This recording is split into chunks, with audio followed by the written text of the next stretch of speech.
ఇలాంటి రోజు వస్తుందని ఊహించలేదండి. నిజంగా మీడియా మిత్రులకి, ముఖ్యంగా ఇద్దరు అన్నలకి నా క్షమాపణలు. మా నాన్న తరఫున, మా అన్న తరఫున నేను సారీ అడుగుతున్నాను. నేను నీ తమ్ముడు అనుకోండి, మీ వాడిని అనుకోండి, మీకు నీ తోడుంటాను. మీకు ఏదున్నా నాకు ఫోన్ చేసేదండి. నేను ఎప్పుడు ఒక్క కాల్ దూరంలోనే ఉంటాను. I will always be there to support you and your family. And I'm sorry, నా కోసం సపోర్ట్ చేసేదానికి వచ్చి మీకు ఇలా జరగడం నాకు చాలా బాధగా ఉంది.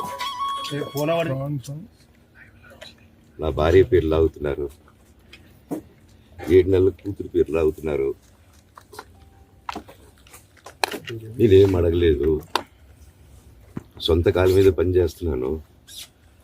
మా ఆవిడ కూడా వాళ్ళ ఇంటి వైపు ఏ డబ్బు తీసుకురాలేదు, వాళ్ళ ఇంట్లోనూ డబ్బు అడగలేదు, నేను అడగలేదు, ఆస్తి అడగలేదు.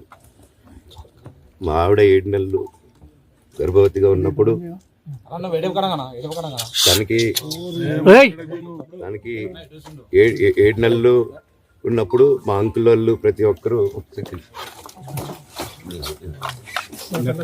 7 నెలలు కాదు 7 నెలలు తను ప్రెగ్నెంట్గా ఉన్నప్పుడు మా అంకుల్ విజయవాడలో ఉంటారు.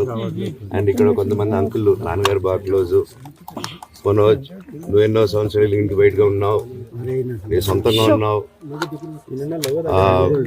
మీ నాన్నగారు అమ్మగారు ఒకరే ఉన్నారు.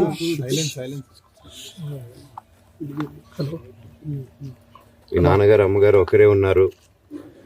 మీ అన్న ఏమో దుబాయ్కి షిఫ్ట్ అయిపోయాడు ఫ్యామిలీతో. మీ వైఫ్ ప్రెగ్నెంట్గా ఉంది, తనకి తల్లిదండ్రులు లేరు.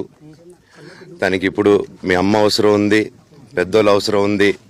నువ్వు అక్కడే ఎలా చూసుకుంటావు అంటే, నాకు ఆ రోజు మా భార్య కూడా ఒకసారి వాళ్ళు అన్నీ చెప్తున్నారు కదా, ఎందుకండి ఒకసారి వినండి అంటే, సరేమ్మా నీకోసం వస్తాను అని చెప్పి మళ్ళీ తిరిగి రావడం జరిగింది. అండ్ నేను ఈరోజు నా గురించి ఆరోపణలు వేస్తున్నారంటే అది నేనేం చెప్పలేను. ఓన్లీ మీకు ఆధారాలు మాత్రమే చూపించగలుగుతాను. ఇప్పుడు వాళ్ళు చెప్పి నేను చెప్పి ఇది కరెక్ట్ కాదండి. నేను ఎప్పటి నుంచో కూర్చొని మాట్లాడదాం అంటున్నాను. పిల్లలకి లోకల్లో ఉన్న, అక్కడ లోకల్లో ఉండేది ఎవరో కాదండి, మా బంధువులే అండి అందరూ. ఆ చుట్టుపక్కల గ్రామాలందరూ మా నానమ్మ ఊరు, మా అమ్మమ్మ ఊరు అందరూ మా వాళ్ళండి. వాళ్ళ పిల్లలు, మనవాళ్ళు, వాళ్ళ బంధువులు. సో వాళ్ళకి అన్యాయం, వాళ్ళు నాకు వాళ్ళ అర్జీలు పెట్టుకున్నారు, వాళ్ళ లెటర్లు పంపించారు, వాళ్ళన్నీ చేశారు. నేను వాళ్ళకి సపోర్ట్గా మద్దతుగా నిలబడి ఏమైంది నేను అడిగేసరికి వినయ్ అతనికి ఫోన్ చేశాను, మెసేజ్లు పెట్టాను. సార్ వాట్ ఈస్ హ్యాపెనింగ్, నేను కావాలంటే కాళ్ళ మీద కూడా పడతానండి, ఈ ఇష్యూ క్లియర్ చేయండి, మాట్లాడుకుందాం అంటే చాలా దురుసుగా రిప్లైలు పెట్టారు. నేను ప్రతిదీ ఈరోజు సాయంత్రం 5:30కి ప్రెస్ మీట్ పెట్టి ఇన్నాళ్ళు ఆగానండి, ఇంకా ఆగలేను. ఈరోజు ఈవినింగ్ ప్రతిదీ చెప్పేస్తాను.